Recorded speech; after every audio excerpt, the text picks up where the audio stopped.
Bismillahirrahmanirrahim. Assalamualaikum warahmatullahi taala wabarakatuh. Baik, saya telah diberi amanah untuk menyampaikan berkenaan dengan format matematik KSSM tahun 2021, bentuk-bentuk soalan serta beberapa teknik yang boleh para pelajar gunakan untuk sebagai persediaan, sebagai persediaan untuk SPM 2021. Baik, sebelum tu saya ucapkan terima kasih kepada Cikgu Ezra kerana sudi menjemput saya bagi mengisi slot yang ada ini. Baik, saya mula-mula saya akan pergi kepada format dahulu, and then ada permintaan daripada Cikgu Ezra sendiri untuk saya fokuskan kepada soalan-soalan yang berkenaan dengan matematik kewangan dan juga bab-bab baru seperti rangkaian dalam teori graf, dan bahan yang saya beri hari ini banyak khusus kepada itulah, selain daripada bab-bab yang lain. Tak apa, kita akan tengok satu persatu. Baik, seperti yang you all semua dah tahu, matematik memang standard ada dua kertas lah, kertas 1 dan kertas 2. Di mana kita tengok dulu markah. Markah bagi kertas 1 adalah 40 markah. Manakala markah bagi kertas 2 adalah 100 markah. Jadi bila kita total up dua-dua ni, dia akan jadi 140 markah lah. Contoh katakanlah kalau SPM, kalau grade yang sedia ada, yang kamu semua dah tahu, kalau A plus adalah 90 ke atas, 90 hingga 100. Kalau A 80 sehingga 89, manakala A minus adalah 70 hingga 79. Dengan pelajar-pelajar yang MRSM, saya cerita A je lah, tak nak cerita benda lain lah, sebab ni matematik. Kalau AdMath, mungkinlah panjang sikit lah grade dia saya cerita. So untuk mendapat A, kebiasaannya, ini saya bukan, saya adalah pemeriksa, tapi saya bukan orang yang menentukan grade di lembaga periksaan. Tapi bila kami sebagai guru matematik, kami dapat nampak satu pattern. Dia matematik ni sebenarnya pattern je. Kalau you all dapat detect pattern itu, kita akan nampak perkara yang sebenarnya ada yang tersirat. Maksud saya macam ni. Untuk mendapat ni cerita A minus. Kalau A minus, kalau ikutkan grade dekat sini 70 hingga 79. Tapi untuk makluman kamu sebenarnya, SPM sebenar A minus dia bermula daripada 65 dah A minus. Ini 65. Cumanya yang saya tak pasti A plus. Dan benda ni dia bergantung kepada, saya tak pasti dalam AdMath kamu dah masuk belum bab ni. Dalam AdMath tingkatan 5 dalam bab taburan kebarangkalian, ada satu tajuk di bawah tajuk taburan normal, dipanggil taburan normal piawai. So ini yang kaedah yang lembaga peperiksaan guna untuk tentukan grade pelajar. Ini adalah taburan normal. Kita panggil dia normal. Taburan normal. Benda. Taburan. Kenapa dia panggil taburan? Sebabnya kita tengok istilah taburan ini digunakan untuk pelajar yang mengambil SPM. Saban tahun, matematik adalah subjek teras. Jadi pelajar yang mengambil SPM setiap tahun, nilainya tidak boleh lari daripada 500,000 ke atas. Paling sikit pun mungkin dalam 300,000, 400,000. Kata 5, satu Malaysia tau. Sampai Sarawak, pedalaman semua you all kena ambil tahu juga. Matematik subjek teras. Semua pelajar wajib ambil. Teras, bukan AdMath. So taburan ini merujuk kepada satu populasi pelajar yang besar. So dia bertaburan lah. So taburan pelajar itu, dia boleh dibahagikan kepada 3 perkara. Yang pertama, dekat sini kita boleh kata taburan yang cemerlang. Yang sini taburan yang sederhana. Dan sini taburan yang lemah. Yang normal, taburan yang normal, dia punya pembahagian adalah begini. Kalau kamu sambung study dalam bab matematik di peringkat lebih tinggi, memang dalam statistik you all akan belajar benda basic ini, taburan yang normal, piawai, standard taburan piawai. So bermaksud apabila kami pemeriksa kertas dah marking paper, macam tahun ni permulaan marking online, so kami marking online je dan terus hantar markah kepada lembaga. Kemudian markah yang lembaga dapat, dia akan masuk dalam satu sistem. Ini sistem tu saya tak pasti sejauh mana kebenarannya, tapi saya tak dapat saya dan 2-3 orang cikgu yang lain dengan matematik yang lain, kami buat satu andaian. Okay. Macam mana pihak lembaga nak buat analisis tentang data yang terlalu banyak dalam satu Malaysia? Tak boleh lari daripada guna sistem lah. Jadi sistem ini yang akan gabungkan paper 1 dan paper 2. So bila digabungkan, contoh, dalam taburan piawai, normal piawai yang ini, mesti macam ni, di mana golongan cemerlang dia tidak boleh terlalu ramai. Dan golongan lemah pun tidak boleh terlalu ramai. Dan majoriti mesti berada dekat sederhana. Majoriti. Kalau you all tengok, contohlah, kita pergi jauh, contoh dalam sukan tahunan. Kita pergi tengok sukan tahunan, acara larian 100 meter. Okay. Peserta ada 8. Tetapi yang akan mendapat hadiah naik podium hanya 3 orang. So 3 orang itu kita klasifikasikan sebagai cemerlang. Nombor 1, nombor 2, nombor 3. Okay. Dan daripada 8, akan ada orang yang belakang sekali. Okay. Orang yang belakang sekali itu kita katalah tempat ke-8 dan tempat ke-7 itu yang bahagian yang lemah. So yang bakinya 4, 5, 6, yang lebih ramai itu berada di kelompok sederhana. Macam tu pembahagian dia. Dan di lembaga, okay, bila markah dah dikira dan sebelum dipersembahkan kepada pihak-pihak yang bertanggungjawab untuk menganalisis, untuk membuat keputusan, katakanlah taburan yang didapat tu begini. Apa maksud dia? Rasa-rasa apa maksud kalau taburan dia macam ni? Ramai yang lemah. Ya, betul. Markah pada tahun tersebut ramai yang, bukan ramai, banyak markah bermain dekat kawasan yang lemah. Kita boleh katakanlah kalau markah kat sini kan, kalau sini cemerlang ni saya boleh kata dalam 70 hingga ke 100. Yang sederhana ni kita boleh kata daripada 55 hingga ke 69. Tak boleh, sederhana tu dia kena besar lagi. Okay. Contoh katakanlah dia dalam 50 sehingga 49. Tak boleh. 40. Okey, 40. So ini lebih kecil daripada 40. Okey, katakanlah ni cerita subjek mat lah. Okey, mat tahun ni first time. You all beruntung lah. Untung, you all dengan best tahun lepas beruntung. Sebab tu tahun lepas punya result canak-canak naik. Kenapa beruntung? Pertama sekali, best tahun lepas adalah best terakhir KBSM. Okay. So best terakhir KBSM dan you all adalah best pertama KSSM. Benda ini berkait rapat dengan persepsi rakyat ataupun masyarakat. Di cerita macam ni. Okay, katakanlah kalau tahun lepas sebenarnya soalan susah. Tapi bila sampai kat lembaga, dia dah buat analisis, dia dapat graf macam ni. Maknanya ramai pelajar yang dapat markah di antara 50 ke bawah. So, bila dia buat analisis sama mereka, dia kata, kita punya graf ni tak normal. Ramai daripada 500,000 orang yang ambil, katakanlah 25% dapat bawah 50. Tak boleh jadi ni. Ini dalam batch last KBSM. Kita kena buat sesuatu nak bagi nampak batch last ni dia soft landing. Soft landing ni istilahnya maknanya program KPSM ni tak gagal. So, apa yang diorang buat, markah tak boleh ubah. Jadi, apa yang boleh buat? Tukar grade.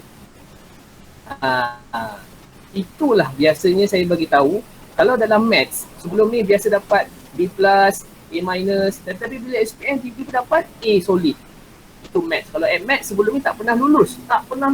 Main gagal aja. Tapi bila SPM, ada yang mendapat B+, ada yang mendapat B. A- pun ada, pelajar saya tahun lepas. Masa trial dia gagal, masa SPM dia A-. Benda tu tak mustahil. Okay, sebabnya perkara ini. So, apabila lembaga, dia betulkan grade. Contoh, katakanlah 40 ni gagal. Kalau ikutkan 40 ni G. Tapi dia dah buat gagal itu mesti di bawah, ni cerita mat mesti di bawah 25 contoh. So, bila dia dah buat perubahan macam itu, kenapa dia buat perubahan macam itu? Supaya graf daripada sini, daripada kawasan yang bukan normal, dia boleh jadi kembali normal macam ni. Kembali normal. So, bila dia ubah yang bawah, so yang lain pun akan berubah juga, ditarik. So, inilah saya katakan beruntungnya batch yang tahun lepas dan you all, beruntungnya batch tahun ni. So, lepas tu saya kata, kalau nak dapat A minus matematik. Tak susah, senang je. Okay, tapi yang susah nak dapat A plus. Tapi kalau memang you all jenis maintain, setiap kali exam dapat A, memang A plus dalam tangan tu. Memang betul lah. Memang betul. Okay, so macam mana nak tahu markah kita yang berapa banyak sepatutnya kita dapat? Okay. Per 140 saya ambil. Kalau korang nak dapatkan A minus ke atas, basically you all kena maintain mendapat 90 markah. 90 bagi kedua-dua kertas. Kalau boleh, up lah sikit 100. Kita ambil 100 lah. Tak selamat. 90 tu atas pagar. Mana tahu 3 tahun ni ramai juga yang pandai. Okay, kita ambil 100. 100 per 140. Kenapa saya kata kena selamat? Kenapa takutnya tahun ni tiba-tiba ramai budak pandai?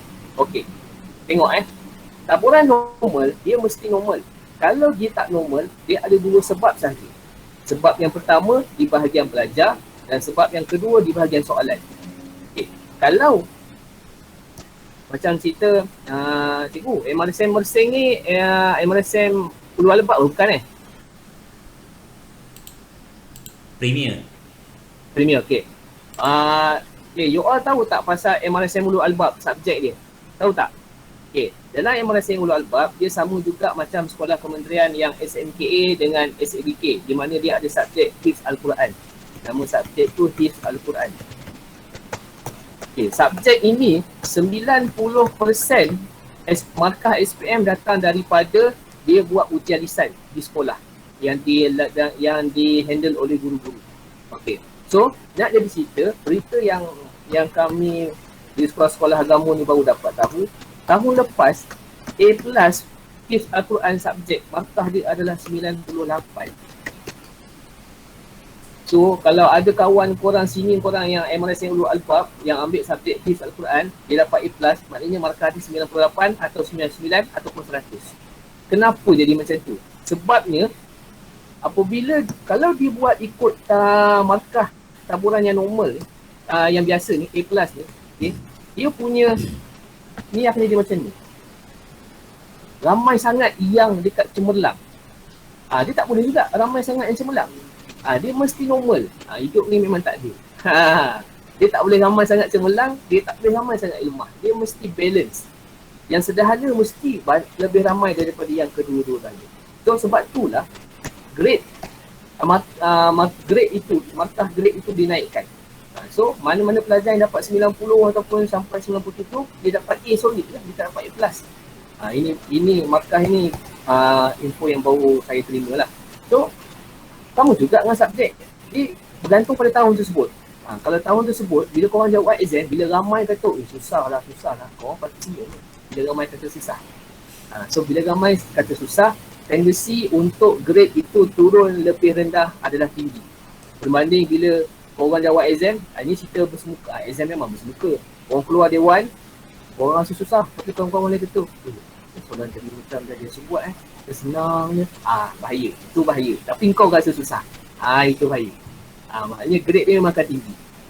Tapi kalau sama-sama, kau sendiri pun rasa, korang sendiri pun rasa senang juga soalan tadi, apa tu orang lain pun kata senang juga, hati-hati lah tu. Chances nak dapat A plus tu lebih susah. So kalau mat ni 100 markah ni kita bahagikan kepada dua kertas. Kertas satu dan kertas dua. Baik. Kertas satu 40 markah. Kertas satu ABC. A, B, C, P. Itu saja dia tak ada E. Dia tak ada E, semua jawapan di atas. Tak ada. Jangan tak ada. Walaupun KSSM format baru dia tak ada jawapan E. A, B, C, D saja. Dan untuk pengetahuan you all, masa telah bertambah. Sebelum ni masa KBSM 1 jam 15 minit. Tapi you all punya KSSM 1 jam 30 minit. Okay. So di mana kalau kita tengok purata lah. Okay. 1 jam 30 minit bersamaan 90 minit. Bahagi dengan 40 soalan. So purata satu soalan you all kena jawab 2 minit 25 saat. Satu soalan purata. Okay. Dan ada soalan yang kadang-kadang tak sampai 10 saat pun you all boleh jawab. Itu. Soalan-soalan itu yang you all kena mahirkan dalam bentuk latihan. Okay, maksudnya macam ni. Dia Dia, saya ajar sikit macam mana kaedah kita nak menembak tetapi bersistem. Tembak bersistem. Okay.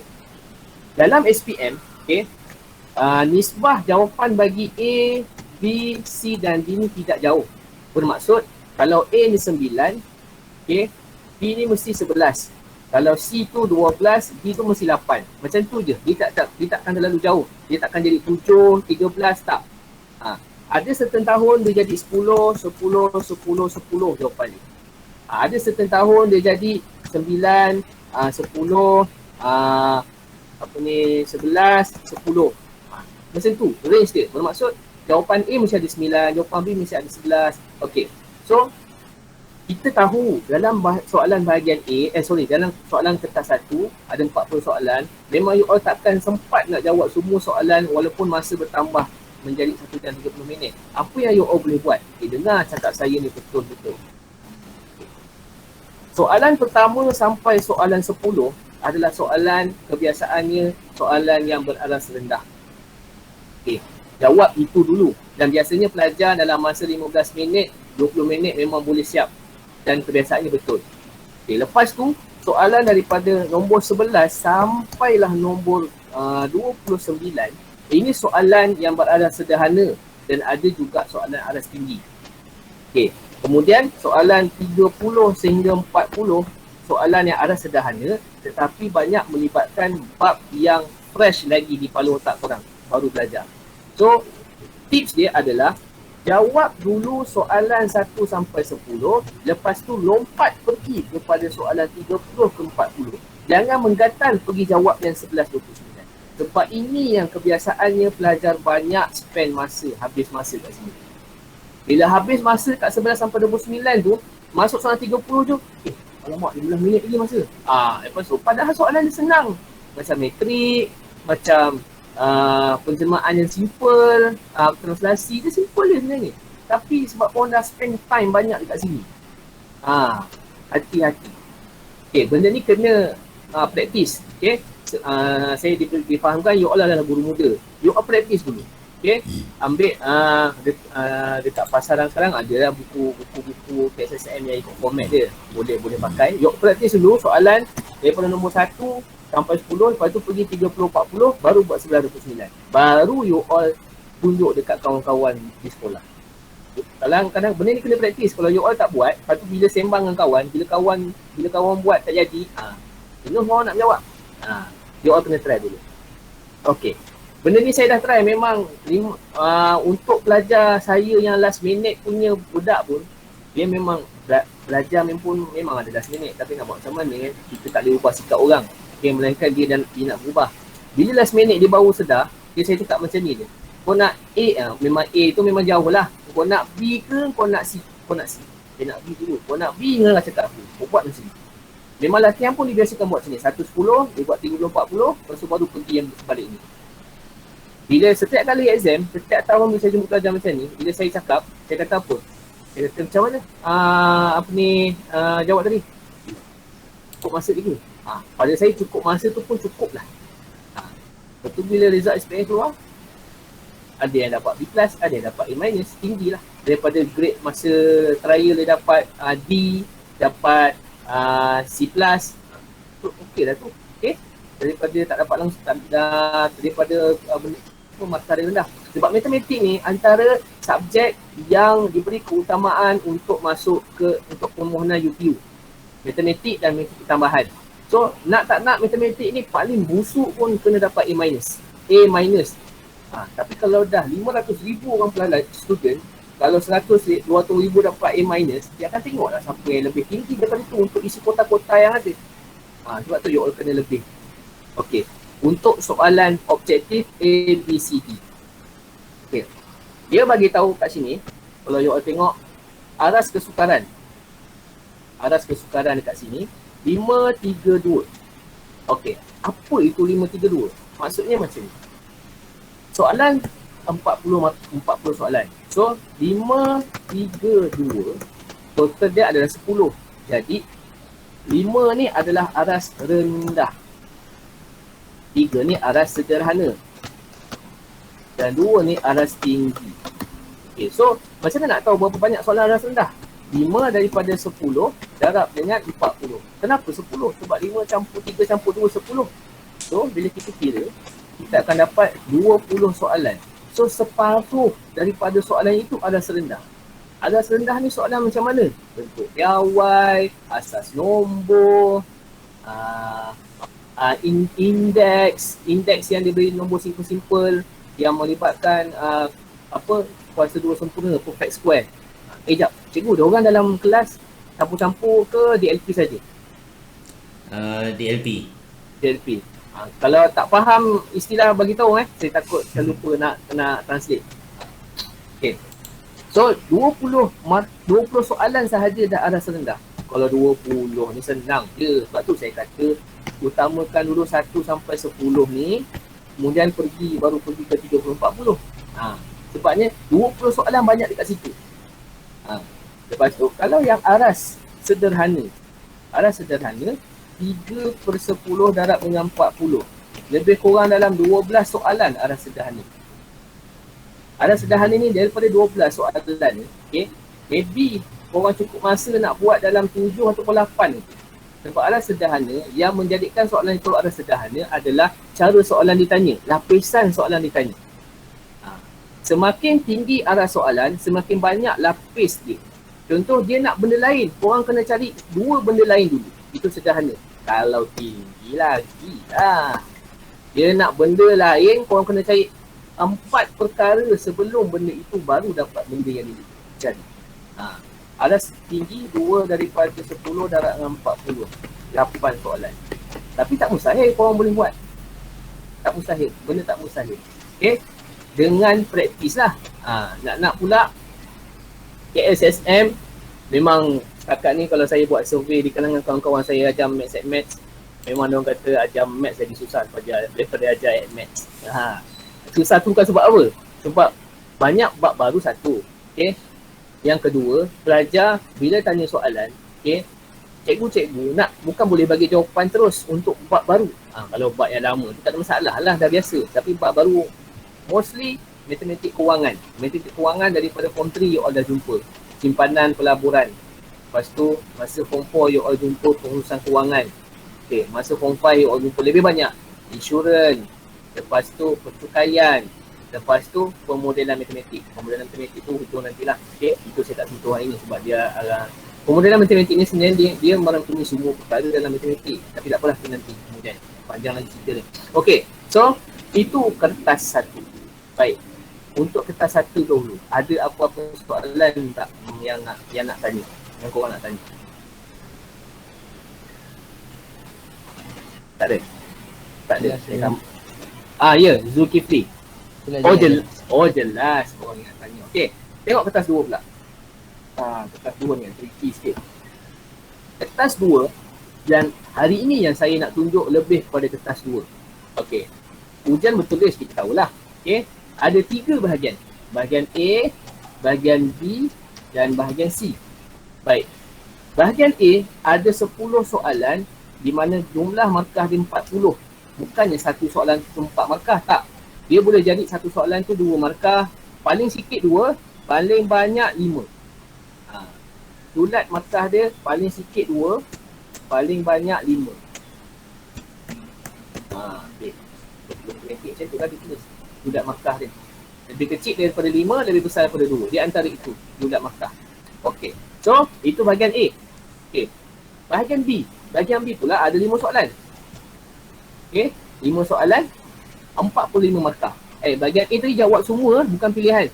Bahagian B, 5 soalan, 45 markah, di mana setiap satu soalan 9 markah. So 9 kali 5, 45. So kalau 9 markah ini memang soalan yang panjang-panjang lah. Dan kebanyakannya bab yang melibatkan soalan yang panjang-panjang dalam tingkatan 5 dan tingkatan 4. Contoh, bab ubahan panjang. Bab metrik pun boleh panjang. Tapi metrik maksimum setakat ni 6 markah. Insurans lah. Insurans, pertukaian, lepas tu transformasi. Lepas tu kalau bab tingkatan 4, yang panjang sikit, yang graf tu tetap sama linear. dalam dua pemboleh upah tu, sistem ketaksamaan linear dalam dua pemboleh upah, kebarangkalian, itu bab-bab yang panjang. Kalau dia satu tips kalau you all rasa masih lagi, ini pun nanti you all boleh tanya kawan-kawan, kalau you all masih lagi rasa bermasalah nak faham bab tingkatan 4, tingkatan 5, itu adalah satu indikator ataupun satu petanda yang basic bab form 1, form 2, form 3 you all tak kuat lagi. Itu. Pergi balik kepada bab form 1, form 2, form 3, basic dia, tengok mana yang perlu dikuatkan. Contoh, bab tingkatan 5, belajar transformasi. Transformation. Bila masuk bahagian combined transformation, combined transformation adalah melibatkan dua jenis transformation. Masa form 5, korang hanya belajar enlargement sahaja. Sebabnya masa form 2, you all dah belajar enlargement, you all dah belajar rotation, you all dah belajar translation. So, kalau you all masih lemah nak buat combined transformation tu, bermaksud you all kena pergi balik bab form 2, tengok balik asas macam mana nak tentukan center of rotation, how to determine center of rotation. So, macam mana nak dia biasanya center rotation yang masalah belajar kalau dalam transformation. Itu dia masalah, nak tentukan center of rotation dengan center of enlargement. Tapi sebab enlargement baru belajar. Itu bab-bab yang banyak akan ditanya dalam bahagian B. Sebab soalan dia bernilai 9 markah satu soalan. Okey, bahagian C, dia ada 2 soalan. Dan setiap satu soalan 15 markah. Bapak banyak gila. First time. Sebelum ni KBSM pun paling banyak markah dia 12. Ini sampai 15. Aku tak tahulah apa benda soalan ni nak masuk 15 markah ni. Tapi sebenarnya sebelum ni, masa mula-mula KSSM kami cuba fikir kan apa benda 15 markah banyak sangat. Lepas tu bila lembaga bagi tahu 15 markah itu sebenarnya datang daripada soalan-soalan yang berkait antara satu sama lain, tapi bukan daripada bab yang sama. Contoh, kita tengok terus bahagian C dalam handout yang diberi ni.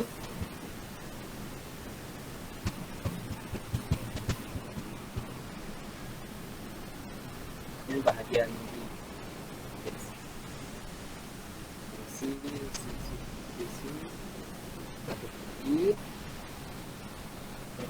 Okey, tengok bahagian C. Memang dalam soalan dia akan bagi dua soalan, 16 dan 17. You all kena pilih satu sahaja, jangan jawab dua-dua.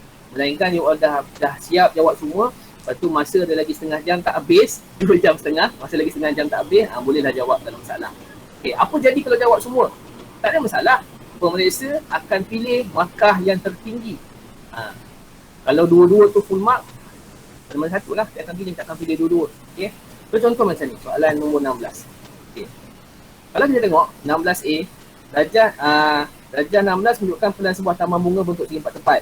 TQU ialah kawasan permainan. Okay, playground area. Okay, form an expression for the perimeter of the flower gradient in terms of X. So ini adalah dalam bab quadratic function. Bab 1 tingkatan 4. Quadratic function and expression. Bab 1 form 4. Okay. Kemudian diberi perimeter. Perimeter calculate the length. The length of QUR. Okay. So melibatkan perimeter dengan area adalah bab dalam tingkatan 1 kot rasa saya. Dia lain-lain bab, bukan bab yang sama. Kemudian pihak berkuasa, the council authority went to fence the PTUR SLA as a cost of RM4.20 per meter. Okay. So, determine the cost required to fence the area. So, you kena darablah dengan area yang dapat tadi. Okay. Kemudian, sekiranya bajet tidak mencukupi. If the allocation is, if the budget of 600 allocated plus the budget sufficient, you kena tentukan budget sufficient pula. Ini dalam bab tingkatan 4, pengurusan kewangan. So, bab dia berbeza tetapi dia ada kaitan dengan satu soalan kepada satu soalan yang lain. Okay, saya tak bercadang nak tunjuk yang ni. Saya nak bercadang tunjuk yang di bawah. Tapi nanti sekejap lagi lah. Ini. Nanti sekejap lagi saya akan tunjuk. Kita pergi step by step daripada awal lah. Okay. So, itu yang dikatakan bahagian C, 15 markah. Sebabnya soalan dia tanya bab-bab yang berbeza tetapi dia ada kaitan di antara satu sama lain. Pergi balik ke awal. Masih lagi dalam format tadi, kertas 2. Okay. So, total markah ada 100. Okay. 2 jam 30 minit. Okay. Macam biasa, aras dia 5-3-2. Baik.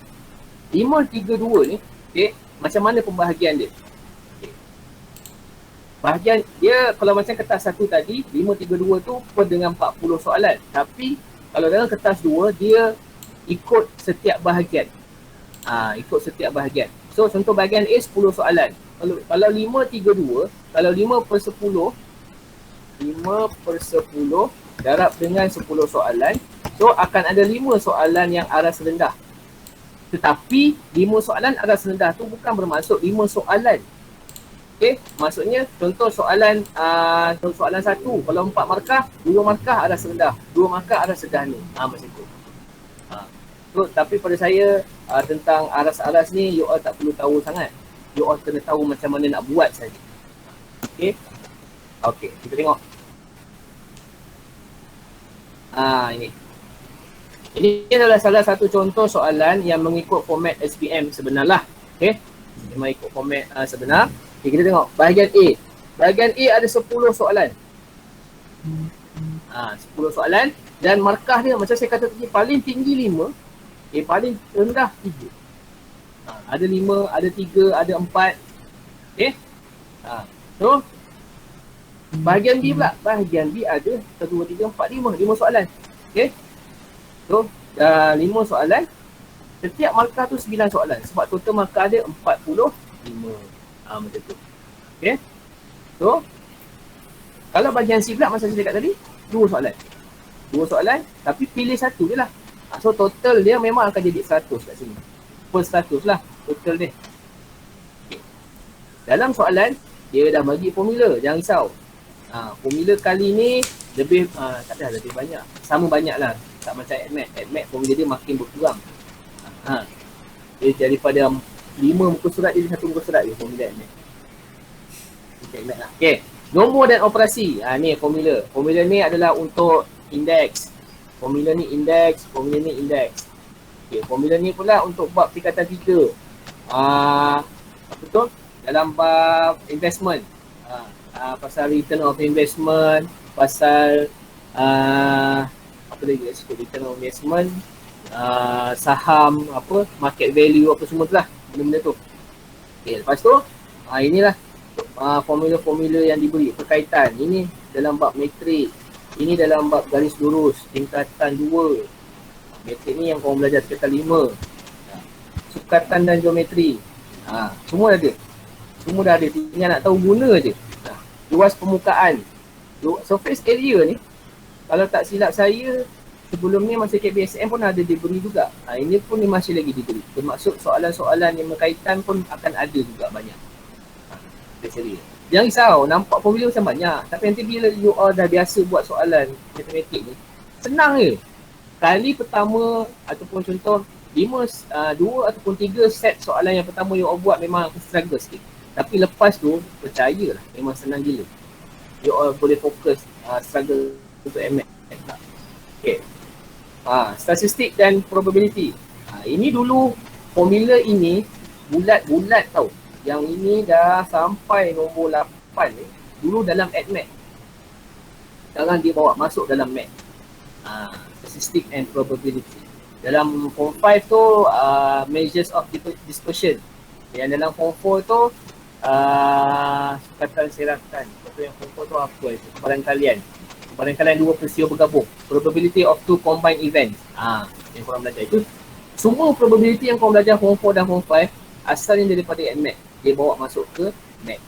Sebab antara satu sebab yang saya dengar lah, ni tak terlalu tak tahu belik tidak. Math sebelum ni senang sangat, ramai sangat skor A+. So salah satu cara dia nak bagi balance sikit, masukkan bab probability daripada AdMath. So AdMath asalnya biasa-biasa, dah jadi makin susah. Tapi ada cara dia, AdMath tu nak dapat A-. Okay. So saya akan pergi terus kepada bab-bab yang melibatkan matematik kewangan. Okay, kita mula dengan soalan nombor. Soalan lain tu nanti you all boleh buat lah. Itu pun senang itu. Okay, kita mula dengan nombor 4. Ini. Nombor 4 ni. Okay. Okay, untuk nombor 4 ni. Okay. Macam mana nak buat? Tengok, markah ni 4 je. Sebenarnya, saya dah tanya dah kawan yang buat soalan ni. Dia kata, sebab lembaga periksaan belum keluarkan item contoh. Jadi, ini, kalau kita tak tahu item contoh tu berapa markah sebenarnya. Tapi kalau ikutkan logik, 4 markah je lah yang boleh dibuat untuk soalan ni. Tapi sebenarnya jalan kerja dia agak panjang lah sebab nak bagi faham. Okay, ini cerita pasal return of investment. Bab tingkatan 3. Matematik kewangan, mathematical financial mathematics. Okay, show the complete calculation state. Calculate the value of return on investment. Okay, return on investment. Kalau kita tengok dekat formula kat depan dia ada tak? Return on investment. Ada tak? Tak ada.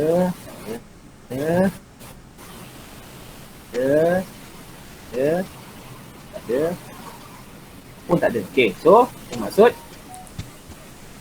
memang you all kena ingat lah daripada buat tingkatan 3 tu. Okay, macam mana nak ingat? Return of investment adalah datang daripada dalam bahasa Melayu dipanggil jumlah pulangan. Kita kena tengok balik buku Tax PSP.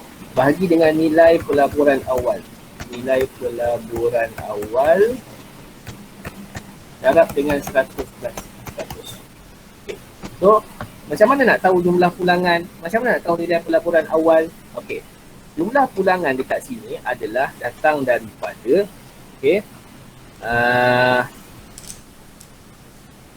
mula-mula kita tengok harga rumah 540,000. Okey. Deposit 10%. Okey. So, deposit 10%, benda ni saya highlight ni kuning. Ni dengan deposit, dengan kos guaman, dengan cukai belian adalah kos awal. Okey, kos awal itu dia termasuk dekat dalam kos awal campur dengan bayaran bulanan. Dia masuk dekat dalam nilai pelaburan awal. Nilai pelaburan awal ni adalah duit yang kita keluarkan di peringkat awal. The money that the expenses at the early stage sebelum nak beli rumah. Dia sebenarnya benda ni masa belajar you all tak nampak sangat, tapi nanti bila you all dah habis belajar baru you all nampak. Dan cikgu-cikgu kami banyak yang tepat faham sebab kami terlibat dalam nak beli rumah sendiri. Bila nak beli rumah sendiri ataupun nak yang jadi ejen hartanah, ada kawan-kawan jadi ejen hartanah. So kita tengok nilai pelaburan awal sikit kat sini. Nilai pelaburan awal. Saya tak ingat dia punya istilah bahasa Inggeris, sorry. Saya lupa nak cari ni. Nilai pelaburan awal adalah kita ambil 10/100 darab dengan 540,000. Tambah dengan legal cost 8,500 tambah dengan purchase tax cukai belian 5,000. Tambah dengan bayaran bulanan 85,000. Bayaran bulanan. So, bayaran bulanan ini cerita dia ayat ni tak lengkap. Kalau you all tengok dalam buku teks form 3 ada. Dia ni macam soalan clone lah pada buku teks form 3 tu. Dia maksudnya orang ni dia beli rumah. Ini saya nak bagi faham sikit. Orang ni dia beli rumah. Dia beli rumah ini adalah pada tahun 1980 contoh. Umum kamu kena tahu bahawa harga rumah semakin lama semakin naik. Itu yang kamu kena tahu. Harga rumah semakin lama semakin naik. Dia bukan macam kereta. Harga kereta semakin lama, kereta itu semakin jatuh. So orang ni dia beli rumah pada tahun 1980 awal lah. Kemudian selama dah 30 tahun dia nak jual.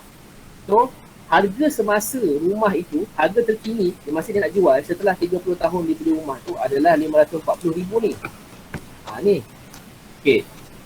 Dia nak jual. Kemudian orang yang nak beli. Ni tadi orang yang jual. A jual, B beli. So sekarang orang yang nak beli, dia kena ada deposit 10%. So bila kita nak beli rumah, kita kena ada deposit. So bermaksud memanglah beli rumah guna loan bank, tapi sebelum pakai loan bank, kita kena keluar duit sendiri dulu. Duit sendiri tu adalah 10% nak beli rumah. Okay. So sebab tu dia termasuk dalam istilah nilai pelaburan awal. Duit poket kita keluar dulu sebelum kita dapat daripada bank. Itu istilah dia. So campur dengan 8,500. 8,500 ni adalah kos guaman. Beli rumah bukan macam beli aiskrim kakak. Kakak abang, bukan macam beli aiskrim. Beli aiskrim kau pergi beli urus sendiri, beli kedai. Beli beras boleh pergi beli sendiri urus kedai. Tapi apabila nak beli barang yang melibatkan satu nilai yang besar, terutama rumah, kereta tak lagi pakai guaman sebab dia kereta tak lagi. Rumah lah rumah. Sebab bila beli rumah, kita kena melalui intermediate orang tengah. Orang tengah itu adalah peguam. Yang akan menghubungkan kita dengan bank yang akan bagi duit dengan penjual. Dia cerita macam ni. Ni awak nak beli rumah. Okay. So awak kena lalu peguam. Sebab peguam ini akan berurusan dengan bank. Peguam ini akan berurusan dengan penjual. Awak pembeli. So itu dia punya step. So peguam ini dia bukannya duduk saja-saja kat situ. Itulah kos guaman dia 8,500. Okay, macam mana kos guaman tu dikira? Saya tak tahu secara spesifik. Tapi apa yang saya tahu, semakin tinggi harga rumah, semakin tinggilah kos guaman dia. Gitu. Dan juga semakin tinggi harga rumah, semakin tinggilah deposit bagi pembelian rumah. Itu yang kita tahu. Okay. So, sebab tu ada kos guaman. So, kos guaman ni kita keluar duit kita dulu. Bukan pakai duit bank. Bank ni hanya bayar setelah nilai pelaburan awal ini settle. Itu yang you all kena tahu. Saya tahu sebab saya terlibat dengan pembelian rumah. Dia jadi pening lah. So macam ada kawan saya yang biasanya terlibat dengan pembelian rumah ni, cikgu-cikgu lelaki. Sebab suami yang uruskan benda-benda sini. Kalau isteri tu dia tahu siap je. Ada kawan saya yang macam matematik, cikgu perempuan, jenuh tak kita nak bagi faham dia. Jadilah kau tak terlibat, kau tak pernah buat benda ni. Macam tu juga. So, tapi pada satu tahap saya kata, kau tahulah macam mana budak-budak ni seksa nak bagi faham. Sebab dia orang budak-budak lagi, macam mana nak faham pembelian rumah.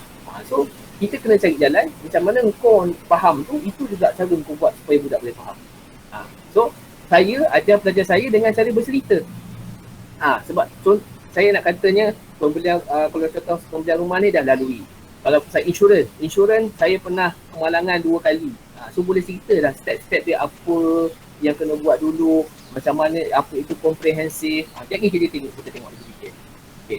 So bayaran bulanan ni 85,000 ni, okay, adalah bayaran bulanan yang selama 30 tahun dilamsamkan. Itu maksudnya 85,000 bukannya satu bulan 85,000 dibayar, tak. Gila, satu bulan 85,000. Apa je 85,000 sebulan bayar? Itu kalau mana ada kat Malaysia ni, tak ada. Bukan rumah kat Malaysia. So itulah nilai pelaburan awal. So bila you all tambahkan semua sekali, you all akan dapat. Ni sebab saya dah kira tadi siap-siap. So saya akan dapat 152,500. Okay, ini nilai pelaburan awal. Okay, sekarang kita nak tengok jumlah pulangan. Okay, jumlah pulangan. Okay, jumlah pulangan ni dapat daripada mana? Okay, yang pertama kita tengok mana tadi 486. Okey. Harga rumah tolak deposit. Okey, harga rumah tolak deposit, you all akan dapat 486,000. Okey, campur dengan bayaran bulanan 85,000. Ini kalau korang tak faham ni, nak kena tengok balik bab tingkatan 3. Buku teks balik. 401,000. Okey, itu adalah yang pertama, yang bahagian harga rumah deposit. Okey, satu lagi bahagian adalah kita tengok 913,000 ni datang daripada untung. Untung sewa campur harga jual. Okey. So sewa bulanan ni adalah sewa bulanan ni datang daripada rumah yang dia nak jual ni adalah sebelum dia jual, dia sewakan. Tapi kenapa nilai sewa dia sikit? Sebabnya masa mula-mula dia beli, dia duduk sendiri. Dia duduk sendiri. Dia bukannya beli terus sewa. Ini antara sebabnya lah. Kalau you all tengok balik dalam buku teks form 3, dia ada soalan klon dia tu. Okay. So dia mula-mula beli, dia duduk dulu. Lepas tu dia dah cari rumah lain. So rumah yang dia dah beli mula-mula dia sewakan. Okay. So sewa yang dekat sini 43,000 campur harga jual 870,000. So dia jadi 900, saya dah kira siap-siap tadi, 913,000. Jadi untuk mengira return of investment kita, jumlah pulangan adalah 913,000 tolak dengan harga rumah tolak deposit itu 401,000, okay, bahagi dengan nilai pelaburan awal 152,500. Okey, yang ni 400,000 ni adalah harga yang kita guna untuk mohon pinjaman bank. Sebab tu dia tolak deposit. Deposit tu duit kita yang awal 85,000. Tu jadi 400,000 darab dengan 100. So sebenarnya jumlah pelaburan yang dia dapat selama, boleh kita kata bukan 10 tahun. 10 tahun dia tak banyak macam ni. Ni lebih daripada 10 tahun. Ni kita boleh kata 30 tahun lah. Adalah sebanyak 335.74%. So pada saya untuk soalan yang macam ni, kalau 4 markah tu agak kejam lah. Tapi saya rasa soalan ni bukan 4 markah ni. Mungkin nanti kalau keluar item sebenar daripada lembaga, dia mungkin jadi 5 ataupun 6 markah. Jangan risaulah. Ini just pengenalan je. Okay? Tak payah stress sangat. Sambil-sambil ni you all nak makan pun boleh, tak ada masalah. Makan, minum. Tak betul-betul, tak apa, serius. Kita sempoi-sempoi duduk rumah . Okay. So itu yang pertama. Saya nak pergi laju sikit sampai pukul 5 ni. Tak sempat yang lain juga. Okay, kita tengok seterusnya yang melibatkan teori. Okay, ni. Rangkaian dalam teori graf. Okay. Rajah menunjukkan suatu graf tak terarah dan berpemberat. Undirected weighted graph. Okay. So draw a tree with a minimum total weight. Okay, minimum total weight. Hence determine the minimum total weight. You all kena ingat bila kita cerita pasal tree. Okay, bila kita cerita pasal tree, ada satu formula, okay, iaitu E sama dengan V minus 1. Iaitu H equal to vertex minus 1. Okay, ini adalah dalam buku teks ada. Okay, nanti you all boleh tengok. Dalam buku teks dia tak cakap direct E sama dengan V dot 1. Ini yang saya wujudkan daripada buku teks tu. Okay, so bermaksud, so kita tengok dalam ni. Kita punya vertex ada 1, 2, 3, 4, 5, 6. Okay, so kita punya vertex ada 6. Sepatutnya kita punya E 6 tolak 1 iaitu 5. Betul? Boleh ikut formula tu. Tapi kita tengok kita punya E, H kita berapa? 1, 2, 3, 4, 5, 6, 7, 8, 9. Ada 9. Ada 9. Okay, saya ulang balik. Takut tak nampak. Saya nak kira vertex saya nak kira H 1, 2, 3, 4, 5, 6. Yang ini kira 1H, 7, 8, 9. Ada 9 H. Okay, boleh faham tak? Kiraan H tu, boleh. Okay, so bila ada 9H, dia jadi macam ni. H ada 9. So daripada sepatutnya dia ada 5. Okay, so dia terlebih 4. So sebab tu dia jadi pokok. Kita boleh wujudkan pokok. Kita boleh wujudkan tree. Di mana kita buat tree, mesti syarat dia mematuhi E equal to V minus 1. Dengan vertex yang sama, tetapi H dia boleh berbeza-beza. Tapi H dia masih 5 lah. Maksud H berbeza ni, ada certain yang H yang tak ada, ada H yang tak ada. Tapi dalam soalan ni dia minta determine the minimum total weight. So you all kena buang mana-mana H yang nilainya terlalu besar supaya kita boleh dapat minimum total weight tersebut. Okay, minimum total weight tu maknanya kita campur nilai-nilai yang telah diberi dalam setiap H tu. Maksudnya kat sini. Okay, kita tengok kalau Nilai paling besar ni 30, 38, 34, 32. Itu antara nilai-nilai yang besar. Okay, so minimum total weight. Okay, sepatutnya kita ada age 5.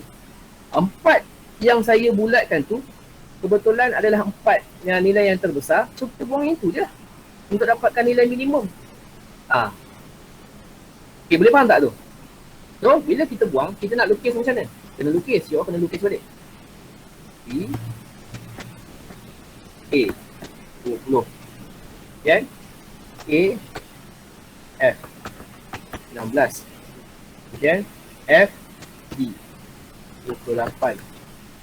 E E 26. Okay, kemudian ni B C 14. So kita tengok 1, 2, 3, 4, 5. Dia mematuhi 5H. Per tag semua kita dah usik. So itu maksud dia. Pokok tree. So untuk jawab soalan ni, perkara pertama you all kena ingat apa itu tree. Apa syarat-syarat, apa karakteristik bagi tree. Karakteristik bagi tree adalah ini. H equal to vertex minus 1. Simple. Tahu itu senang. Kalau tak ingat, habis. Tak ingat apa, tak payah buat lah. Kok pening kepala. Dia tak ada bagi formula orang depan. Okay. Okay, setakat tu boleh faham tak anak-anak belajar? Boleh? Boleh. Okay, alhamdulillah. Okay, next kita tengok soalan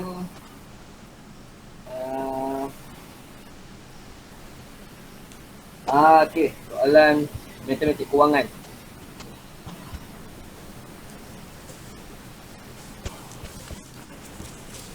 Nombor 15 15. Nanti saya akan bagi jawapan set ini kepada cikgu kamu. So you all boleh bincang lah nanti untuk soalan-soalan yang saya tak tunjuk. Cikgu, diorang ni dah habis syllabus tak cikgu, Matt? Ada 2 chapter lagi, 7 dengan 8. Laju. Saya baru habis transformation. Okay, kita tengok ini. Ini adalah bab insurans. Bab yang saya paling suka selain daripada pertikaian. Sebabnya saya suka bercerita. Budak-budak dia suka dengan kita bercerita. Okay, perkara pertama, baca soalan perlahan-lahan. Sambil baca soalan, sambil bawa keluar ataupun highlightkan. Dalam SPM setakat ni highlighter boleh bawa masuk. Yang tak boleh bawa masuk adalah liquid paper dengan correction tape. Highlighter boleh. Okay, so kita tengok. Table show the premium rates under motor tarif for motor policy issue in Peninsular Malaysia, Sabah dan Sarawak. Tarif motor ni memang diberi. So you all tak payah hafal. Gila apa nak hafal benda ni. Budak-budak tahfiz pun tak boleh hafal benda ni. Jangan hafal. Jangan buat kerja kita. Okay. Korang kena tahu mesti nak guna je. Okay. Character stay in Sabah. Ini keyword dia. Sabah. Itu. Kenapa Sabah? Sebabnya tarif ini berbeza kalau di Semenanjung dan di Sabah Sarawak. Itu you all kena tahu. Okay. He wants to buy a motor insurance policy. Okay. The following is the information regarding the vehicle he wants to insure. Okay. Tolong ingat, bila dia kata motor insurance policy dalam bahasa Inggeris ataupun dalam bahasa Melayu, polisi insurans motor, bukannya bermaksud dia nak beli insurans untuk motosikal. Bukan. Motor ni adalah istilah kenderaan berenjin. Sebab ada student saya dah cakap banyak kali tanya. Okay. Kenderaan yang ada enjin kita panggil motor, insurans motor. Okay. Kalau basikal tak ada enjin, so dia bukan motor. Dia bukan. Tapi kalau basikal yang ada enjin, itu saya tak tahu dia bawah apa. Dekat Malaysia ni basikal ada enjin tu dia tak ada lagi orang beli insurans. Okay, so kita tengok soalan ni. Jumlah yang dia nak insurankan 80,000. Okay, umur kenderaan 6 tahun. Kapasiti enjin 2494cc. NCD dia 30%. Okay, non-claim discount. Maknanya kalau dia tak claim selama beberapa tahun, so dia akan dapat diskaun lah. Okay, so saya pasti ini cikgu kamu dah terang secara panjang lebar. Kita tengok soalan. Soalan dia memang 9 markah. Memang panjang sebab dia suruh calculate the gross comprehensive policy, third party fire and theft and the third party policy. Memanglah korang kena buat. Kalau 9 markah bermaksud bukan korang kena buat semua. ada certain part dia dah isikan. Kalau 15 markah, memang you all kena buat daripada scratch. So yang dekat sini, dia dah buat satu. Dia bagi table lah, tinggal nak isi dia. Okay, so kita tengok. For comprehensive policy, okay. The rate for the first 1,000, 26650 sen. Datang mana 26650 sen ni? Daripada table ini. Tengok, kita punya CC 2494. So 2494, dia bermain dekat kawasan sini. Dia lebih besar daripada 2200, dia tak sampai 3050. So bermaksud kawasan dia dekat sini. So sebab dia adalah Sabah dan Sarawak, so polisi komprehensif 26650 sen. Itu. So kita just baca daripada table, kita masukkanlah dekat dalam ini. Okey. So tadi harga dia adalah 80,000. Okey. So bila 80,000 tolak dengan kadar bagi 1,000 yang pertama, dia dah jadi 79,000. Okay. Untuk soalan yang kedua ni, bila the value of the remaining sum insured bermaksud 79,000 bahagi dengan 1,000 darab dengan darab dengan berapa? Sebab ini Sabah Sarawak. So kadar dia kita darab dengan 20 ringgit 30 sen. Okay, benda ni you all kena hafal. Sebab dia tak terlalu banyak. Okay, kalau dekat Semenanjung, you all kena darab dengan 26. Kalau Sabah Sarawak, darab RM20.30. So itu yang dapatnya 1603.70 sen. Ini saya tunjuk sebab nanti kita akan jumpa satu soalan yang macam ni juga, tapi you all kena buat daripada zero. Build from scratch. So itu 15 markah lah. Tak cukup. Tangan saya pun tak cukup nak 15 markah. Okay. So ini baru 9 markah. Okay. Kemudian premium asas. Premium asas adalah kita ambil 26650 tu campur dengan 160370. So dapatlah 1870.2. Okay. Disebabkan ni soalan insurans, dia berkaitan dengan duit. So jangan lupa letak ringgit Malaysia Saya pun berikut ringgit Malaysia. Okay, so NCD 30%. Okay, NCD 30/100 darab dengan nilai yang korang dapat tadi di sini. Okay, 1870.2. So dapatlah RM 1402. Kita dah kira tadi siap-siap sebelum kelas. Okay, 561.06. Okay, kalau korang terlupa nak letak RM dekat sini, tak apa. At least jawapan akhir ni ada RM. Dalam jalan kerja tak ada masalah. Okay. Alah, pemeriksa yang risaulah. Pemeriksa kadang-kadang kalau tak letak RM pun dia buat pejam mata je. Saya pun pejam mata je kadang. Benda dah betul, apa nak salahkan. Okay, premium kasar. Premium kasar bermaksud korang tolakkan yang C tolak dengan D. Okay, yang C tolak dekat D. Okay.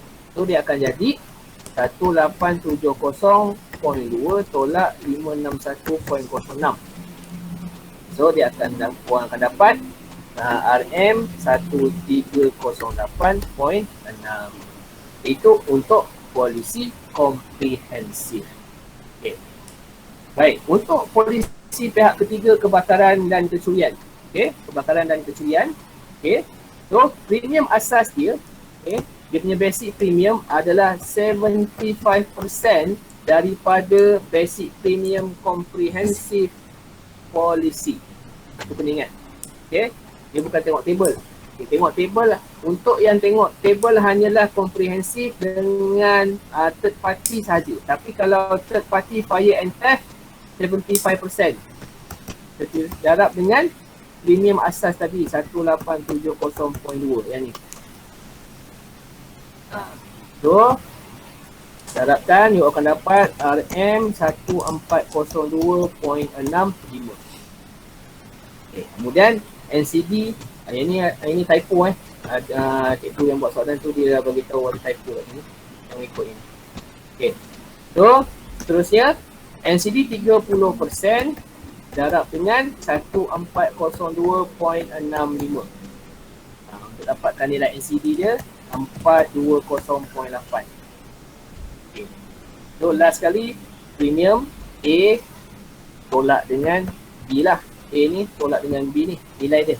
So RM 1402.65 tolak RM 420.8. So dapatlah RM 981.85. Okay, itu pihak ketiga, third party fire and theft. So basically sebenarnya part ni you all kena buat your own notes sendiri tau sebenarnya untuk ingat. Kalau you all tak, kalau memang berharap pembacaan buku teks je, tak jadi. Faham memang boleh faham sebab dia senang, tapi nak ingat. Okay, kena buat your own notes, nota ringkas sendiri. Okay, polisi pihak ketiga. Okay, basic premier kita tengok table. Tengok table yang ini. Okay, polisi pihak ketiga, ambil ni terus RM93.60. Terus ambil. Sebab tu saya kata pentingnya untuk tahu orang yang beli ni dia duduk kat mana. Semenanjung ke ataupun Sabah Sarawak. Okay. So tadi saya dapat RM93.60. Tulis je RM93.60. Okay. NCD 30%, tahu dah, kira je lah. Benda senang. Pengiraan dia senang, tapi step dia itulah yang takut korang lupa. So dapatlah RM 28.08. Okay, so premium kasar macam biasalah. A tolak B. A ni tolak B ni. Okay, jadi RM93.60 tolak 28.08. Jawapan dia RM RM65.52. Okay, setakat tu. Ada soalan nak ditanya tak?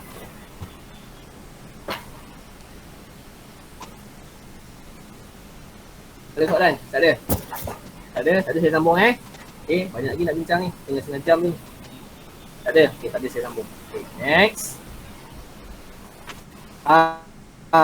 Kita pergi kepada soalan matematik kewangan juga. Okay. Soalan matematik kewangan memang seronok dijawab sebab dia markah dia besar-besar. Okay, Cynthia visit a home show site. She wants to have a dream home. Okay. Here is the information of the house that Cynthia visited. Okay, harga dia RM350,000. Okay. Kemudian dia jenis tu tak ada masalah lah. Keluasan dia, pinjaman kadar tetap dia. Okay, Cynthia plans to buy the house with a 10% down payment. Okay, dia memang kena ada 10% down payment. What is the value of Cynthia's loan? Nak kira je lah. Dia tanya berapa nilai pinjaman Cynthia. Nilai pinjaman adalah setelah ditolak down payment. Bukannya harga rumah itu. So harga rumah RM350,000. Soalan A1. Down payment dia 10%. Jadi 10%, okay, darab dengan RM350,000. So korang dapatlah RM35,000. RM35,000. Okay, itu dia punya 10%. So korang kena cari lah nilai pinjaman dia, tolak lah. Tolak RM35,000, dapatlah RM315,000. Ataupun kalau korang dah memang mahir benda ni, terus dia buat 90%. Itu je, simple. Okay. So, next. Ini soalan 1. Soalan 2. Hitung. Calculate Cynthia's monthly payment if the loan period is 25 years. Loan period. Okay. So, nilai RM315,000 tu adalah nilai yang dia nak pinjam daripada bank. Bila kita pinjam daripada bank, bank ni dia memang ikut sistem Yahudi. Tak kisahlah bank tu Islamik ke, konvensional ke, tapi asas sistem dia memang Yahudi punya sistem. Cuma dari segi perjanjian ni je yang jadikan dia Islamik ataupun konvensional.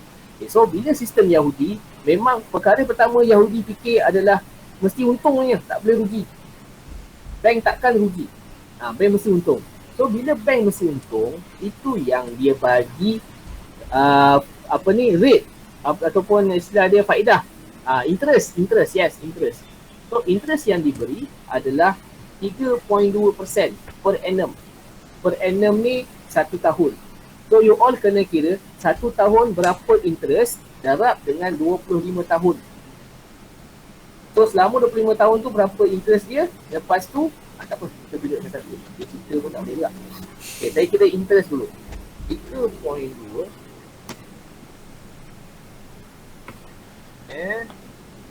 3.2/100 darab dengan 315,000. So saya akan dapat 10,880. 10,080. Okey, tu interest untuk setahun. So saya darab dengan 25 tahun, 25 years. Okey, so saya akan dapat 252,000. Okey, ini interest saja. Okey, belum cerita lagi, tak masuk lagi harga rumah dia. Okey, so sekarang dia kata hitung Cynthia punya monthly payment if the loan period is 25 years. Okay, so monthly payment dia adalah interest campur dengan harga interest campur dengan harga rumah. Harga rumah adalah 315,000 yang dia minta dekat bank. So 315,000 campur dengan interest bahagi dengan 25 tahun darab dengan 1 tahun 12 bulan. Sebab kita nak tahu 1 bulan bayar berapa. Okay. So kira ni saya kena tekan batu tu. Tadi saya dah 315,000 223 tambah 252 253 bahagi dengan 25 kali 12. Itu. So 1890 RM1890. Itulah bayaran bulanan monthly payment bagi Cynthia. Okay, logik lah. Harga rumah 350,000 memanglah 1,000 lebih bayaran ni. Kalau nak bayaran rumah kalau nak bayaran bawah 1,000, harga rumah memang bawah 200,000. Dalam 150, 160 macam tu. Tapi zaman sekarang ni memang tak dapat lah. Melainkan rumah korang dekat Kelang, Pelabuhan Kelang, hujung dunia tu, ataupun dekat Kuala Selangor hujung sana, ataupun siapa yang duduk belah kampung yang baru nak naik dekat Nilai. Nilai tu dekat Seremban dah, dia dah di sana. Okay, next. Ini soalan matematik kewangan. So 17A. Ini baru markah dia. Mana markah dia? Oh, dia campur sekali 15 markah. Okay. Sekarang ni masih lagi cerita Cynthia. Setelah menduduki rumah itu, after occupying the house, Cynthia plans to decorate the wall of her house. The diagram below shows the front elevation of a wall drawn on scale 1 to 100. Ini bab tingkatan 3. Scale drawing tu. Tak ada kaitan pun dengan matematik kewangan. Tapi kaitannya adalah Cynthia dan rumah. Rumah dia tadi. Mula-mula cerita pasal dia nak beli rumah.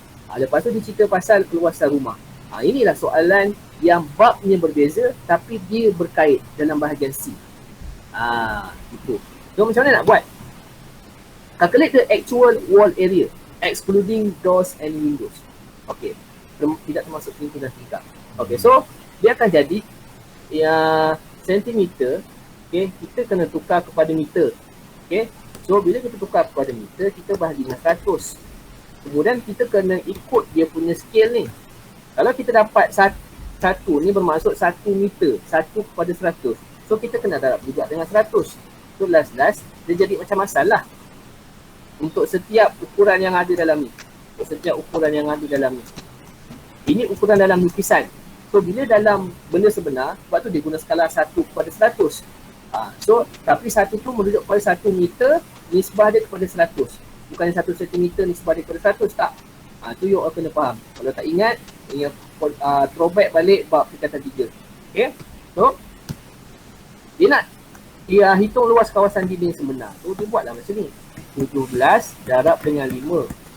Dapat 17 darab dengan 5. Tolak dengan 2 kali.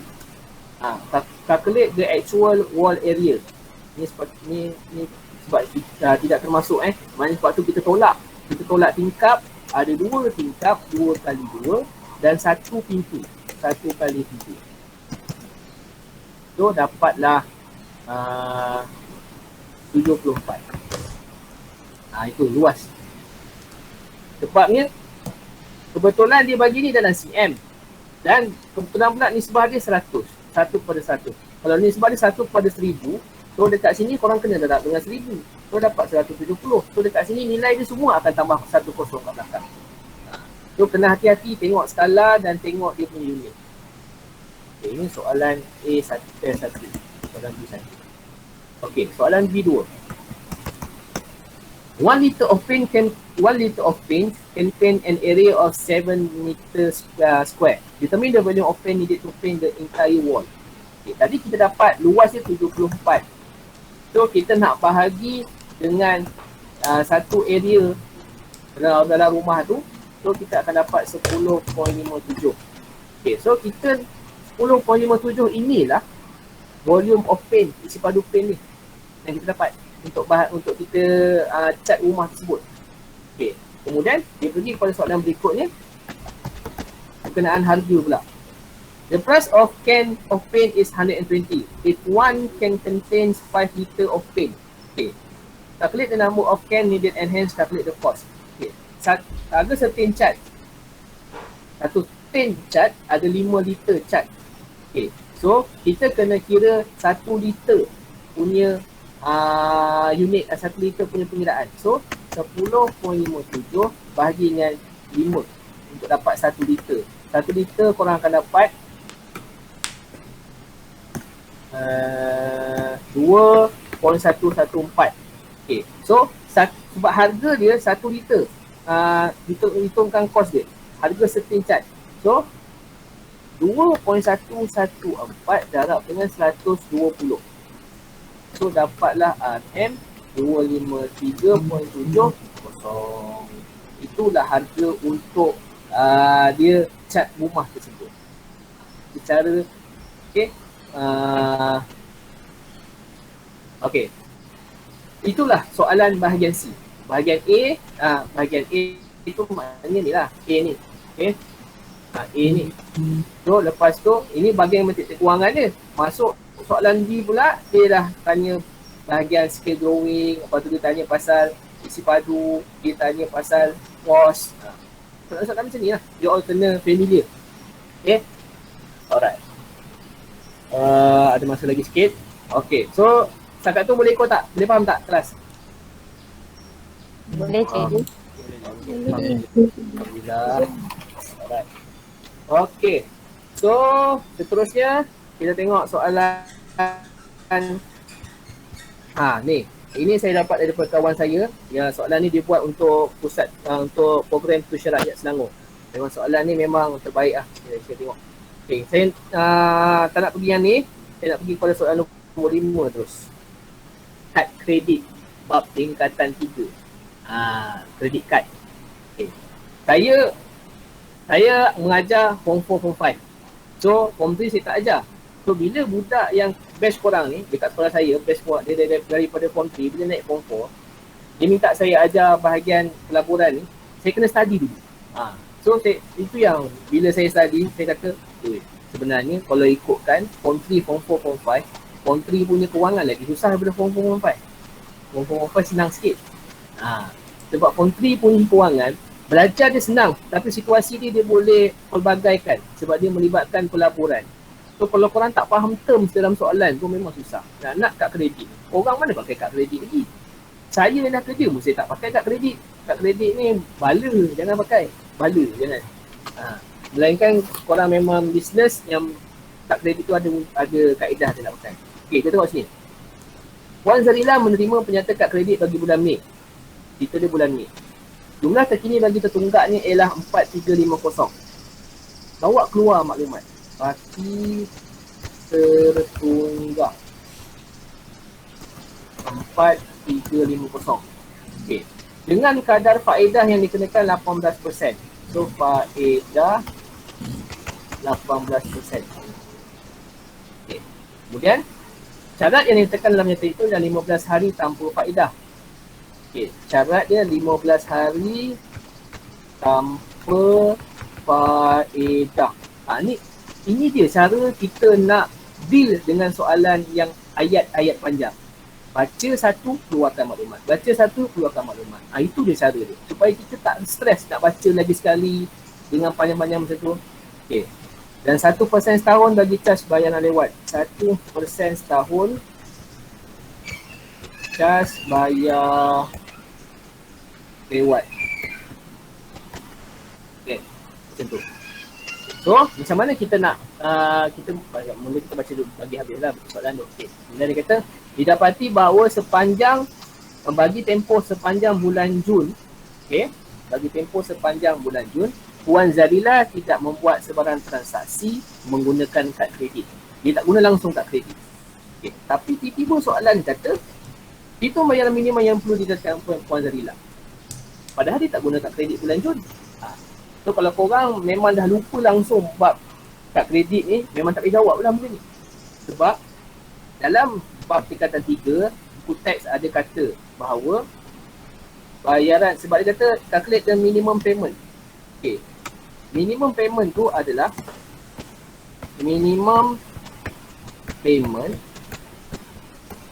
bermaksud 5% saya tulis bahasa Melayu, tak pasal tulis bahasa Melayu nanti korang translate.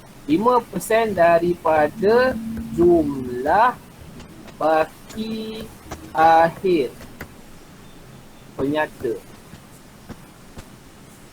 kad kredit.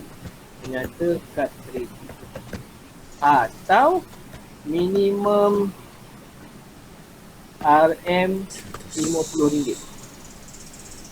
Mana-mana satu. Maksudnya apa? Maksudnya adalah sekarang ni dia dah bagi tahu baki tertunggak Puan Zarila ni 4,350. Jadi kalau dia bayar minimum RM50 tak boleh lah. Sebab nilai baki tertunggak dia melebihi RM50. So dia kena bayar ikut 5% daripada RM4,350. Itu saya kata bank ni dia memang sistem Yahudi. Dia nak untung ni celah mana pun. Katakanlah kalau saya ambil kad kredit, saya beli kad kredit untuk isi minyak je. Contoh bulan 5 baki dalam kad kredit saya, baki dia ada RM30 je. Saya tak bayar lagi. Masuk bulan 6 saya tak guna langsung. Tapi masuk bulan 6 saya bukan kena bayar RM30 tu. Saya kena bayar minimum RM50. Yahudi tak Yahudi ni. Itu cerita dia, kad kredit tu. So, benda ni yang awak kena ingat. Ada dalam buku teks, boleh rujuk balik buku teks. Okay. So, minimum payment 5%. So, kita kira lah dia 5% darab dengan 4,350. So, dapatlah RM217.50. Itulah minimum yang dia kena bayar. Okay. Walaupun persen tu sikit, tapi banyak lah juga. RM200 tu dia tak guna langsung. Bulan 6 tapi kena bayar juga. Dia betul. Okay, tu soalan A. Soalan B. Puan Zarila tidak membuat sebarang pembayaran pada bulan Mei. Hitung baki tertunggak yang akan tertera dalam penyata bulan Jun. Baik. Cerita dia, kalau nak kira baki tertunggak ni sebab dia tak bayar langsung, okey, kaedah dia begini. Mana kita ni? Jumlah baki tertunggak adalah faedah campur dengan cas bayaran lewat campur dengan baki tertunggak. Okey. Baki tertunggak ini adalah 4,350 campur dengan cas bayaran lewat adalah 1/100. Ni 1% setahun cas bayar lewat. Sebab dia kata Puan Zarila tidak membuat sebarang pembayaran pada bulan Mei. So, bila masuk bulan Jun, dia dah tertunggak 1 bulan. So, bila tertunggak 1 bulan, dia akan kira 1%. Lepas tu katakanlah masuk bulan lepas Mei, Jun, Julai. Masuk bulan Julai, tak bayar lagi bulan Jun. Masuk bulan Julai, dia kira lagi. Dia bertambah-tambah. Gitu. Okay. So, 1% darab dengan saya kena kira faedah dulu. Maafkan saya. Faedah adalah faedah ni. Faedah ni dulu baru kita kira cas bayar lewat tadi. 18% faedah with the annual interest rate charge is 80%. Okay, so 18% per 100 darab dengan 4,350. Okay. So sini saya dapat 783 per 783. Okay. So 783 pula saya kena darab dengan, okay, sebab dia kata the condition state in the statement are 15 days, 15 hari tanpa faedah, 15 hari dalam setahun yang tidak dikenakan faedah. So kita darab dengan 15 hari per setahun.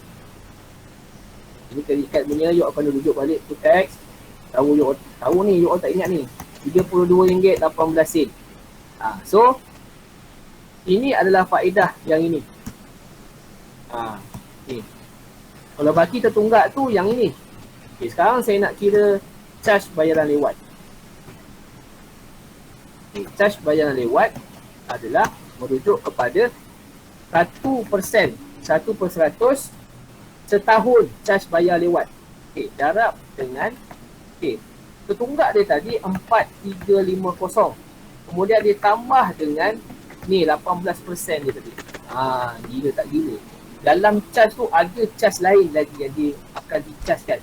Charge atas charge. Okay.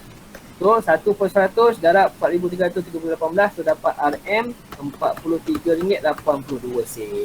So campurkan ketiga-tiga ini, itulah jumlah baki tertunggak dia kena bayar pada bulan 2, iaitu RM4426. Okey.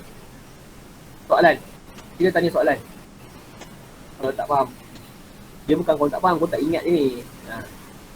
Saya punya saranan sekarang ni, buka balik buku form 3 bab pelaburan ni, buat balik contoh-contoh dalam buku teks.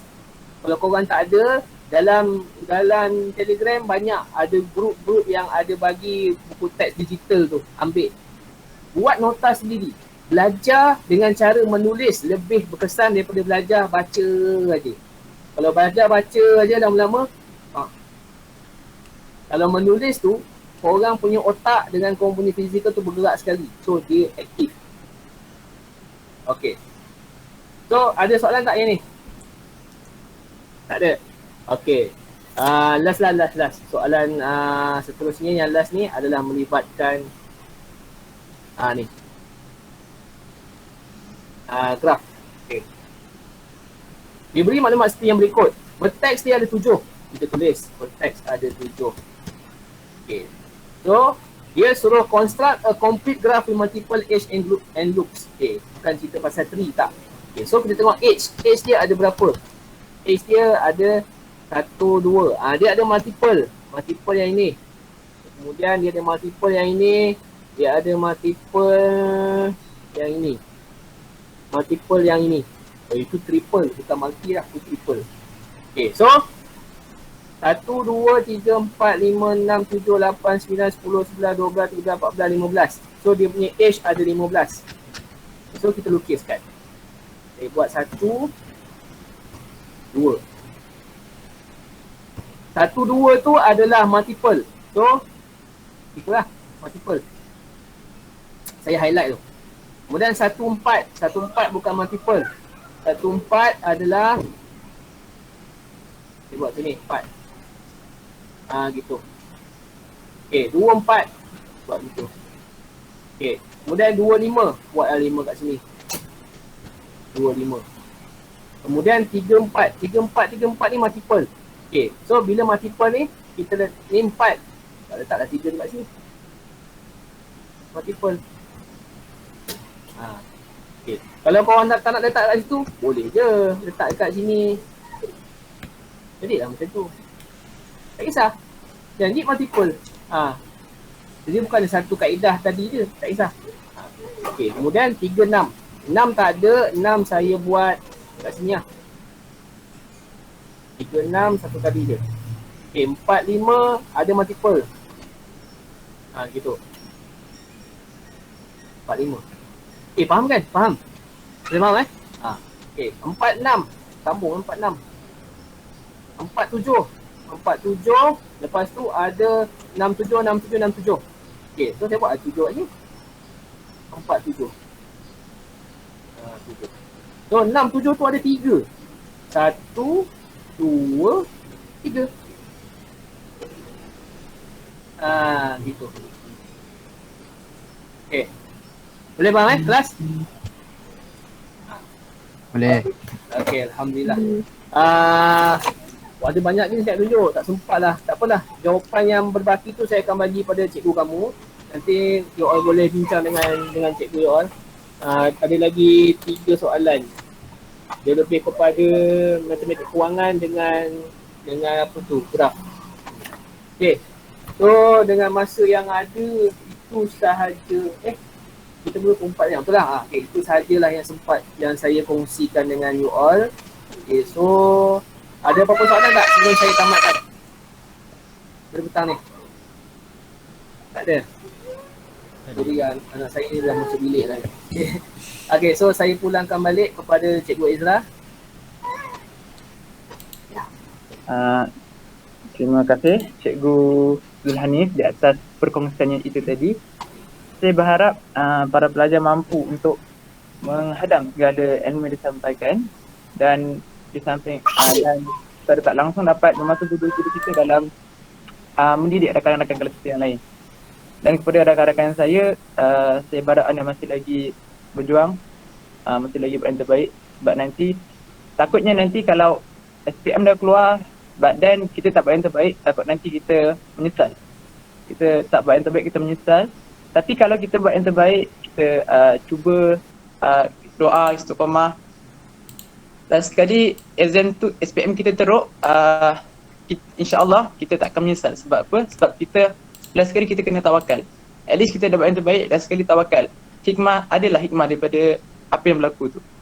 Jadi pula, okay. Jadi diminta untuk anda semua buka kamera untuk sesi fotografi. Sorry Ezra Don. Ya saya Cikgu Nizam. Ya saya Cikgu Nizam. Boleh tak kalau saya nak bertanya sedikit dengan Cikgu Zul? Boleh. Ya Cikgu. Cikgu Nizam. Ya. Cikgu Zul, sedikit masa untuk boleh Q&A ke ni? Boleh. Tak ada masalah, boleh. Okey, Cikgu Zul penanda betul ke? Betul. Tapi saya penanda Maths bukan Maths. Oh, bukan Maths. Tapi memang saya pun memang biasa berbincang dengan kawan-kawan yang penanda Maths lah untuk buat bengkel macam ni.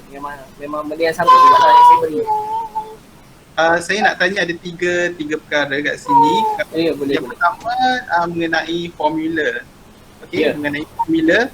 Sebab ramai sebenarnya pelajar-pelajar ni sebab dia ambil dua-dua kan, Maths dengan juga AdMath. Kalau dia menggunakan formula AdMath dalam matematik boleh ataupun tidak, itu yang pertama. Yang kedua adalah jika kalau sebab selalu kita tengok dekat kertas SPM ni untuk especially matematik lah. Especially matematik, soalan dia selalu ada yang salah. Soalan tu salah, dalam SPM pun dia buat salah soalan tu. Macam tahun lepas lah kan, saya rasa tahun lepas. Dan soalan sebelum-sebelum tu ada yang salah juga. Jadinya kebanyakan pelajar yang bijak, dia tahu jawapan tu. Contoh macam graf kan, graf tu dia tahu graf kubik, graf kuadratik, dia tahu bentuk-bentuk graf tersebut kan. Tapi bila dia buat, mengikut kehendak soalan tu tapi dapat yang aneh-aneh lah. Lepas tu dia pun sebab dia terlalu bijak kan, so dia pun mengubah soalannya mengikut apa yang dia dah belajar lah. Sebab dia dah tahu graf kuadratik tu macam mana, graf kubik macam mana bentuk dia dan sebagainya. Itu yang jadinya soalan saya, kalau dapat soalan macam tu kat SPM, sebenarnya kita nak buat pelajar tu sebenarnya boleh ke ubah soalan tersebut ataupun dia ikut saja soalan itu. Itu yang kedua. Yang terakhir adalah dekat mana sebenarnya pelajar-pelajar ni boleh buat multiple answer. Boleh buat multiple answer. Okey, itu je lah 3 soalan saya. Okey, soalan yang pertama adalah begini. Untuk formula Maths guna dalam AdMath atau formula AdMath guna dalam Maths. Okey, boleh guna dan markah akan diberi jika betul. Contohnya, okey, Contohnya apa yang admax circular measure. Okay, circular measure, instead of you all guna formula dia yang formula admax circular measure tu, okay, you all guna max punya. Sudut per 360 darab 2 pi r. Okay, tak ada masalah. Markah dia tak tengok lagi. Dia tengok pemeriksa, kami akan tengok jawapan akhir.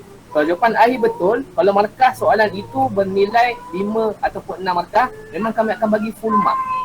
Tapi kalau jawapan salah, markah kerja tak ada. Sebabnya kerja bukan you buat kerja maths, bukan you buat kerja NMaths, you buat kerja maths. Itu risiko ni. Contoh macam persamaan garis lurus, Y MX tambah C. You all dalam belajar dalam maths. Dalam NMaths dia punya persamaan garis lurus Y tolak Y1 X tolak X1 sama dengan M kurungan Y tolak Y1 macam tu. Okey, tak ada masalah. Boleh guna. Dan biasanya kita akan nak jawapan akhir. Kalau jawapan akhir betul, automatik yang lain tu kita akan bagi markah jalan kerja. So basically tak ada masalah, boleh guna kalau jawapan betul. Dapatlah markah. Tapi kalau jawapan salah, memang markah jalan kerja itu memang susah sikit lah nak dapat. Bukan tak dapat langsung, susah sikit nak dapat, nak bagi. Sebab tu saya cakap, tapi jangan risau. Daripada tinggalkan kertas kosong, baik you all tulis saja apa-apa. Sebab kita akan cari markah. Saya biasa cakap dengan pelajar saya yang admaths yang jenis gagal yang bukan gagal 30, 20. Gagal bawah 10. Selalunya gagal bawah 10, saya kata tolong jangan tinggal kertas kosong. Jangan. Ikut. Dan SPM lulus. Dapat D. Tak apalah tu. E. Lulus. Jangan tinggal kertas kosong sebab kami pemeriksa telah diberi arahan keras untuk cari markah. Apa yang ditulis cuba cari dan bagi. Tapi kalau kertas kosong tak boleh nak tolong lah. Itu. So, untuk soalan pertama tadi jawapan dia, kalau jawapan akhir tu betul, kita akan bagi markah penuh. Tapi kalau jawapan akhir tu salah, ada lagi pertimbangan, kita akan tengok mana-mana kita boleh bagi markah, bukanlah salah langsung. Okay. Untuk soalan kedua, ini kes tahun lepas. Okay. Untuk pengetahuan, bila lembaga buat soalan, sepatutnya dia kena buat ujian rintis soalan tersebut dekat sekolah-sekolah yang dipilih. Okay, so daripada ujian rintis tu baru dia tahu soalan itu valid atau tidak. Okay, saya tak tahu soalan tahun lepas tu dia buat ujian rintis ke tidak. Tapi yang saya tahu, apabila kami pemeriksa datang untuk menanda kertas, kami telah diberi satu skrip yang basic. Okay, dan katakanlah yang kes tahun lepas ni, saya tanya kawan saya yang marking maths, dia orang kata asal budak tu jawab aja, bagi markah ikut budak tu jawab. Tidak strict kepada skrip. Kalau budak macam cikgu cakap, budak pandai tu dia ubah soalan itu ikut pemahaman dia, bagi dia lah markah. Kalau dia buat ikut pemahaman dia dan dia buat sejalan kita sampai akhir tu betul, bagi markah ikut yang pemahaman cikgu, pertimbangan profesional cikgu, bagi markah penuh. Lembaga bagi panduan ayat dia adalah yang setara. Yes, ayat itu yang setara. Yang setara dalam bahasa Inggeris apa? Jalan kerja yang setara lah. Maksudnya pemeriksa boleh terima sebab soalan itu dia dah jadi macam soalan tahun 2019 yang kebarangkalian yang Nancy tu. Nancy yang lelaki, sekejap perempuan tu. Itu pun cerita yang sama. Sebab matematik ni memang sinonim dengan soalan yang salah dalam SPM. Jangan risau. You all buat sahaja apa yang you all tahu dan ingat. Yang penting jangan tinggal kosong. Pandailah pemeriksa akan cari markah. Okay. Itu soalan yang kedua.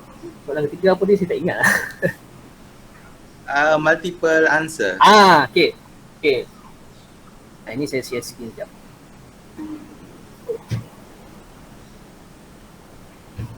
Okay. Multiple answer ni dalam SPM kita panggil contoh. Dia banyaknya saya cerita. Bila pelajar buat jawapan, dia buat jawapan macam ni, dah ada dah. Lepas tu, dia buat lagi satu kat sebelah. Okay. So, sebab dia tak yakin mana satu yang betul dan salah. Katakanlah dia buat juga, saya melukis je lah apa-apa. Contohlah contoh. Okay. So, dia tak yakin yang mana betul, mana salah. Okay, pemeriksa kita akan tanda dua-dua. Okay. Contoh, kalau dua-dua tu kita tanda, contoh markah, 3 markah. Sini dia dapat 3, sini dia dapat 2. Kita akan letak dekat sini istilah SOS, C other solution. So kita akan ambil markah penuh. Biasanya pelajar yang suka buat jawapan banyak ni sebab dalam ADMAT dia tak ingat semua bab. Dia fokus pada bab-bab yang dia mahir je. So bab itu je yang dia buat dalam SPM, and then dia tak pasti betul tidak, dia buat banyak jawapan. Itu tak ada masalah. Kami akan tanda je semua. Dan mana markah yang penuh kita akan pilih. Dan markah yang tak ada kaitan tu kita akan letak tanda SOS. See other solution. Okey. Menjawab tak soalan tu cikgu? Rasa jawab kot. Okey, cuma yang multiple answer tu dia mengikut markah soalan ataupun semua soalan boleh pelajar buat multiple answer? Kita tak masuk cikgu ni macam mana ni mengikut markah soalan? Maksudnya tak faham. Contoh markah soalan tu satu. Markah soalan tu satu markah, boleh ke kita buat multiple answer? Oh, tak ada masalah cikgu, tak ada masalah. Boleh je. Tapi biasa belajar buat multiple answer ni kalau markah yang besar, markah 3, 4, 5 ataupun 8. Jarang satu dua markah dia orang buat multiple answer. Okay cikgu, boleh? Okay. Alright. Okay, ada soalan lain? Tak ada, okay, tak ada. Saya pulangkan kembali kepada Cikgu Ezra.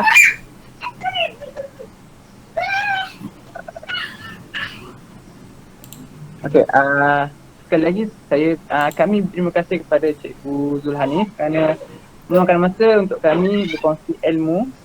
Terima kasih Cikgu.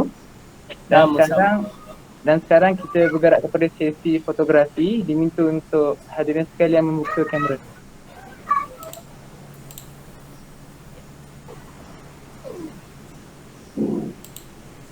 Ya, dia. 1, 2, 3.